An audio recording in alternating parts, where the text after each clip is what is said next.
Ich habe mir alles genau gemerkt. Ich mache alles richtig. Ich bin ein großes Mädchen. TV series are meant to convey a lot of emotions depending on their audience and genre.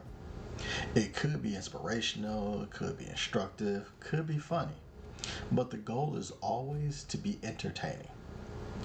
One of the types of genre that's always confusing as entertaining is crime drama, especially with a psychological edge. I mean, these types of stories go down dark paths of human emotions and actions. Nevertheless, we find them entertaining.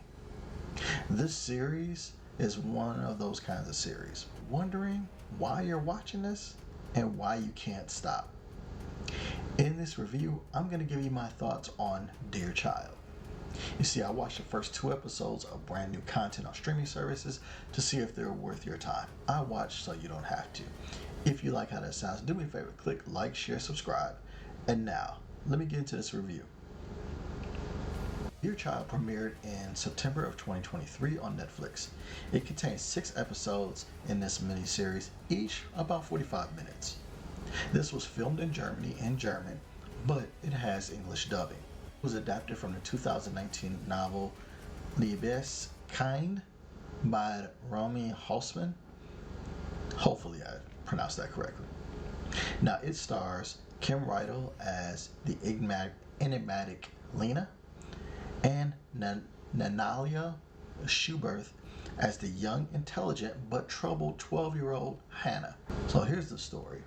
A mysterious woman's escape from her heroin captivity points investigators toward the dark truth behind unsolved disappearance 13 years earlier. So these types of series are a mixed bag with me. I definitely like crime and mysteries, and because they beg the audience to solve the crime along the way, and you have to find the breadcrumbs, all that kind of stuff. On the other hand, when it involves psychologically intense stories, they can get a bit too dark for me. So I'm kind of on the fence about this one. I'm neither a main target audience, nor am I a casual viewer, so I'm going to give an attempt to go and actually have a balanced perspective on this one. Because I feel like you need to go ahead and actually know where your reviewer is coming from in order to make an educated decision for yourself. So, let me go ahead and actually give the expectation for mains. For mains, we definitely need the breadcrumbs about the mystery. We need to go and actually start leading us to it so to see if we can go and actually solve the mystery along the way. We definitely need that. Second thing we need is good character development. Whether it's a protagonist, whether it's an antagonist, or what have you, is that we want to go and actually have the characters fleshed out so that we can kind of understand the personalities involved with the mystery to really have us hone in. So those are some expectations for main target audience member. Let's go through some expectations for casuals.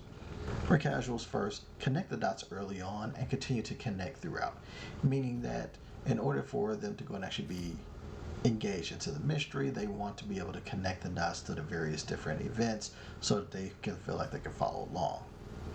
The second aspect that's really important to a casual viewer is to have good storyboarding, meaning that the pacing needs to be well done.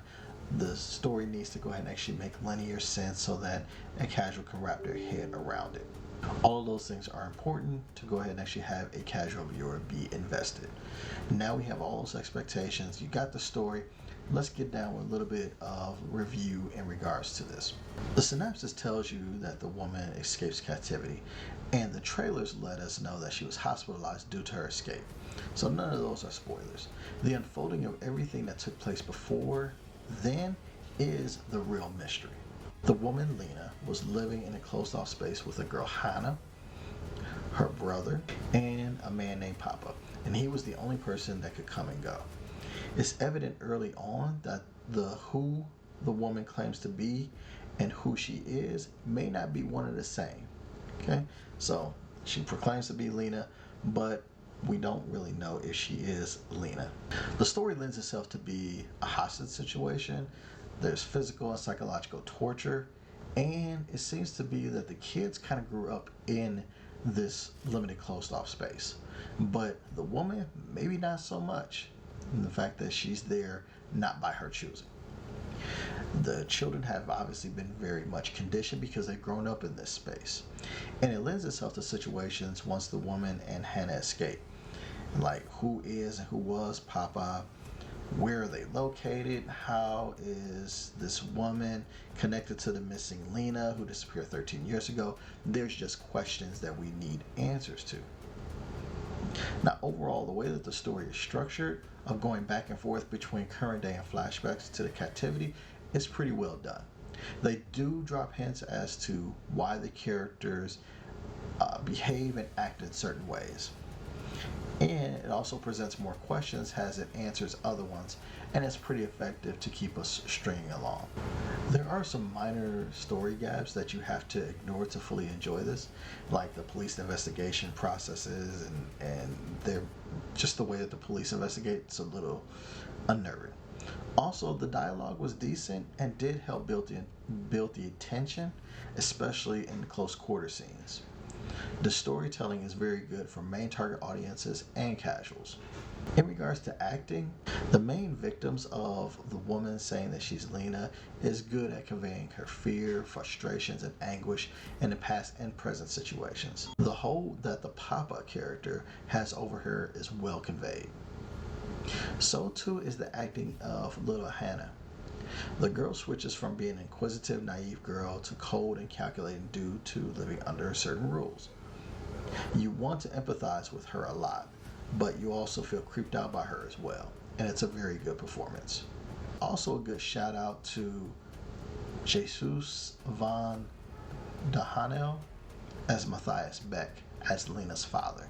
He plays the worried father very well, but he also does transition into evoking other feelings from the audience as the series goes along. The rest of the cast is decent, so I'll give acting above average due to 3 very good performances overshadowing some of the more average acting performances. So, some final thoughts here before I give my verdicts. I kind of feel like if they shied away from the personalizing the police and their investigations, this series would have been better. I'm sure there's a payoff as the series continues for this development, but at least in the first 2 episodes, I'd have preferred that the police investigation be minimized, as maybe flashes between interviews of Hannah and Lena and their memories that would have played a little bit better and minimized the police interaction.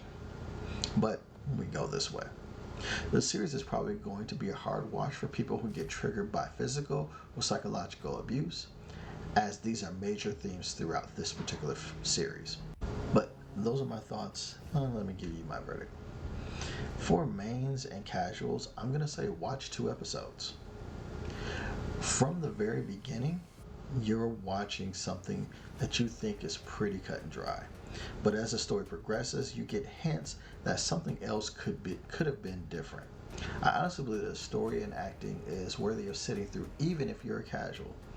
This is one of those series that will probably have you rewatching from the beginning after getting to the end to see if you saw the ending coming. Give this at least 2 episodes to see if you like where this series is going. So for mains and casuals, I'm going to say watch first 2 episodes. And that's what I have for Dear Child on Netflix. Check it out.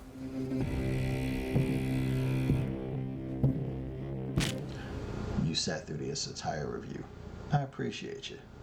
For that, do me a favor. Click like, share, subscribe if you liked any of this. But until next time, I'll holler at you. Take care of yourself.